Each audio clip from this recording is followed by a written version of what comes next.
महाराज जी, मरने के बाद दोनों नरक में या स्वर्ग में मिल सकते हैं? नहीं, कोई पहचान नहीं रहती, कोई पहचान नहीं। यहाँ ऐसा नहीं कि आप भी नरक जाएंगे तो आपको पहचानेंगे वो हमारे दादा हैं, ऐसा नहीं आएगा। वो बहुत पुण्यात्मा पुरुष जैसे युधिष्ठिर आदि महापुरुष जो भगवत तेज से संपन्न है, वो बात भले नहीं तो सबको विस्मृति हो जाती है। जैसे अभी देखो, इसी जन्म में अपने लोग गर्भ में रहे, भला एक सेकंड की विस्मृति है कि माता के पेट में हम कैसे रहे तो है ही है ना हम लोग, लेकिन स्मृति है क्या? नहीं है ना। तो ऐसी विस्मृति कराती माँ। अरे हम परसों की बात तुमसे पूछे कि आप दोपहर में क्या खाए, तो आपको सोचना पड़ेगा? नहीं सोचना पड़ेगा, एक बार सोचना पड़ेगा। शाम को आपने क्या खाया? परसों शाम के, अच्छा, फिर वो इतना समय लगेगा। तो 10-20 वर्ष पीछे की बात तो हम बिल्कुल ही भूल जाते हैं, कोई कोई ऐसी याद रहती है। तो हम जब यहाँ से शरीर छोड़ते हैं तो हमारा शरीर राग यहीं छूट जाता है। अब वहाँ शरीर परिचय थोड़ी चलता है कि हमारा नाती आ गया, हमारा पोता आ गया, हमारा अमुक आ गया, ऐसा नहीं रहता। वहाँ सब विस्मृत हो जाता है, अपने अपने कर्मों का भोग रहे। अब इसी पृथ्वी लोक में कहीं ना कहीं तो हम पीछे थे। अब कुछ पता नहीं कि हमारा कौन सा परिवार, कौन सा, कुछ पता नहीं। यही नया जन्म नया, तो ऐसे ही जहाँ छूटता है तो वहाँ यातना दे या देव दे, और भोग करके पुनः मनुष्य देह में या फिर पशु पक्षी जिस देह में आए, वो ये स्मृति नहीं रहती। ऐसी स्मृति नहीं रहती कि हमारा कौन है, हमारा कौन है। जैसे महाराज जी अगर सपने में कोई दर्शन देते हैं, जा चुके हैं जो, और वो कुछ करने को कहते हैं तो उसको, ये हमारी सब कल्पना होती है। सपने में मन के सिवा कोई नहीं होता। ये मन ही भगवान है, मन ही देवता है, मन ही सब कुछ बन जाता है। एक स्वप्न में मन के सिवा कुछ नहीं होता। हमारी बात सत्य मानना। सारा खेल मन का होता है, वही देवता बन जाता है, वही गुरु बन जाता है, वही संत बन जाता है, वही भगवान बन जाता है। कुछ नहीं। जैसे एक सृष्टि में वासुदेव के सिवा कुछ नहीं है।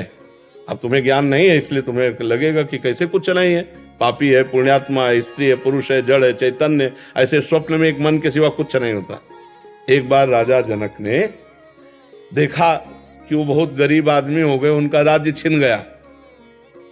अब इतनी भूख लगी कि उन्होंने मांगा तो कुछ चावल और दाल मिली, तो लकड़ी भी नहीं, और मिट्टी के पात्र में वो खिचड़ी बना रहे थे। खिचड़ी बन ही गई थी कि इतने में 2 सांड लड़ते हुए आए और पूरा सब चिथड़ बिथड़ खिचड़ी। अब वो इतने भूख से व्याकुल हुए, अब क्या करेंगे। उसी व्याकुलता में आंख खुली तो देखा महाराज राजा जनक का शयन गृह। तो उन्होंने कहा ये सत्य कि वो सत्य। अब सभा में गए बड़े बड़े ज्ञानी महात्मा, तो प्रश्न करते ये सत्य कि वो सत्य, तो कुछ बतावे तो उत्तर मिले। वो कुछ नहीं बोलते, बस बोले ये सत्य कि वो सत्य। जब कोई उत्तर नहीं दे पाता तो नजर कैद कर लेते कि खाना पीना सब व्यवस्था मिलेगी, जब तक उत्तर नहीं देगा कोई भी विद्वान अपने घर नहीं जाएगा। तो अष्टावक्र जी बालकों के साथ खेल रहे थे एक बार, तो बड़े प्रवीण थे। तो कुछ बालकों ने कहा इतने प्रवीण हो तो तुम्हारे पिता बंदी हैं, राजा जनक के यहाँ छुटा ला जाके। तो अष्टावक्र जी माता जी के पास गए और बोले आपने तो कहा था कि पिताजी, तो बोलो मेरे पिताजी कहाँ हैं? तो उनका बेटा मैंने इसलिए छुपाया कि अगर तुम्हें बता देंगी तो तुम भी नजर कैद हो जाओगे, तो पति से विमुख हुई, पुत्र से भी। उन्होंने कहा कहाँ हैं? तो उनका राजा जनक के यहाँ वो ऐसा कोई प्रश्न करते हैं कि विद्वान दे नहीं पाते। महाराज अभी 9 किशोर अवस्था अष्टावक्र की थी, पर 8 जगह से टेढ़े थे। अब 1-2 जगह से टेढ़ा आदमी हो तो चलने में उसके कितने झटके लगते, फिर 8 जगह से टेढ़ा हो। तो जो इस सभा में घुसे सो सब लोग हंस दिए। तो उन्होंने कहा कि ये ज्ञानियों की सभा है, ऐसे ब्रह्म ऋषि की संतान तेजपुर, ये ज्ञानियों की सभा है। हमें तो लगता है कि सब देहाभिमानियों की सभा है।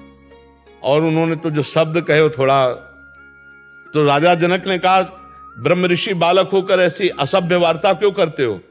तो बोले हमें उत्तर दीजिए कि तुम देखकर क्या हंसे? तो बोले आपके शरीर का 8 जगह टेढ़ा होना। तो हड्डी, मांस, त्वचा, यही तो देखा, क्या स्वरूप देखा? चुप। अब तो बड़े बड़े सब ज्ञानी चुप कि तुमने हड्डी, मांस, त्वचा ही तो देखा, यही तो ढांचा टेढ़ा है। तुमने आत्मा देखी क्या? तुमने ज्ञान देखा क्या? अब सब चुप। बोल राजा जनक तेरा प्रश्न क्या है? बोले ये सत्य कि वो सत्य। बोले ना ये सत्य ना वो सत्य। बोले कैसे? बोले जब तू जग रहा था जब तू जग रहा था तो स्वप्न पूरा झूठा नजर आया जो देखा तूने, और जब स्वप्न में था तो जागृत पूरा झूठा हो गया, क्योंकि तू सैया पर, राज सैया पर पड़ा था, ये झूठा हो गया। और जब तू जग रहा था, जगा, तब तेरा वो स्वप्न सारा झूठा हुआ। तो ना वो सत्य ना ये सत्य। गुरु बने अष्टावक्र जी जनक जी के गुरु है, और जनक जी सुखदेव जी के गुरु है। तो ना ये सत्य ना वो सत्य, ये भी वासुदेव में और वो केवल मनोमय। अब अगर ज्ञान की बात पूछोगे, अब हाँ स्वप्न विचारक के पास जाती तो तुम्हें बताता अलग, लेकिन यहाँ अध्यात्म है, यहाँ पूरा पत्ता साफ है, पूरा का पूरा झूठा है, स्वप्न भी और जागृत भी। उमा कहूं मैं अनुभव अपना, सत हरिभजन जगत सब सपना। जब ये भी सपला और वो भी सपला, तो जब ये सत्य लई तो वो सत्य कहला, ये सत्य ल वो सत्य। अब आप समझ लो जैसा आप समझ पाओ।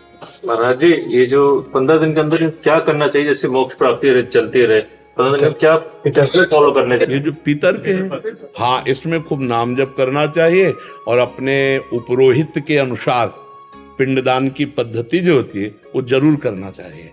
जो मतलब कुल धर्म के अनुसार जैसा लोक धर्म में है ना, वैसा करना, नाम जप करना चाहिए और पिंडदान करना चाहिए, और हो सके तो ब्रह्म ऋषियों को भोजन पवाना चाहिए, और अच्छा भाव बने तो सप्ताह की भागवत करवा लेना चाहिए अपने पितरों के उद्धार के लिए। समझ पाया? जो भी हम माला करते हैं या जो भी नाम जप करते हैं इस दौरान, वो सारा उनको समर्पित भी कर सकते हैं। पहले भगवान को, जैसे आप अपने घर का पैसा कहीं भेजना हो तो पहले बैंक में जमा कीजिए और फिर बैंक से ट्रांसफर कीजिए। ऐसे ही पहला अपना जो भी पुण्य है वो श्री भगवान को समर्पित कीजिए, फिर प्रार्थना कीजिए। तो वो जीव जहां होगा, तुम्हें तो पता नहीं ना, भगवान को पता है, वो वहां उसे भेज देंगे। आपका पुण्य जाते ही उसकी उन्नति शुरू हो जाएगी। वो जिस योनि में होगा, जहां होगा, उसकी व्यवस्था, जैसे जेल में भी हो ना, और आप पैसा भेजिए और सुविधा भेजिए तो उसकी सुविधा बढ़ जाएगी। तो ऐसे वो जीव अपने कर्मानुसार चाहे नरक गया हो, अब आप जो भी भजन भेजेंगे तो ही उसके नरक से उद्धार हो जाएगा, क्योंकि भजन पहले भगवान को, भगवान फिर उसका कल्याण कर देंगे। तो जो भी हम नाम जप करें पहले श्री कृष्ण को दें और उनसे प्रार्थना करें तो वहां पहुंच जाएगा।